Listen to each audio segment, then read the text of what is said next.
Students, we have started lesson number 2, The Silver Lining, from your Oxford English book. Let's continue with the reading of the lesson. Today we'll read page number 23. The queries were answered by the parents, haltingly and with obvious anguish.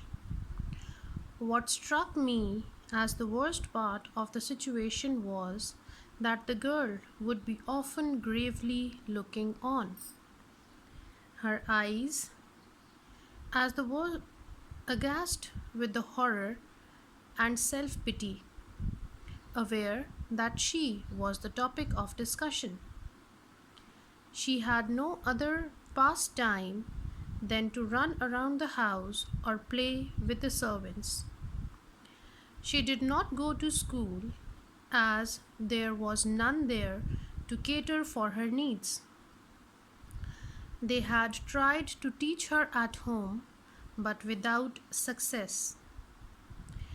She could only hear faintly, without feeling much, when one shouted close to her ears, and she could speak nothing except utter animal-like cries of happiness and sorrow, or say crudely such words as ma ma or unk. All her other communications were confined to gestures with her hands, which brought a fleeting sensation of torture to her whole being when one failed to follow what she was saying. To save the child from such repeated humiliation, one day I suggested something to the Ahads, which the parents, after some trepidation, agreed to try. We decided to have bits of paper typed and to hand over one of these chits duly sealed in a cover to every new visitor as soon as he entered the guest house. The text of the chit ran, "Our daughter is deaf and dumb. You may hurt her by trying to be friendly too soon, as she can neither understand nor reply to your kind words. You are requested to please give her time to approach you and make your acquaintance. Thank you." A line to the effect that they might be spared questions about her was removed by Mrs. Ahad on the plea that it would not be compatible with her spirit of hospitality. As it was, she felt the note was not a very kind one to be given to people who were going to make her guest house their temporary home.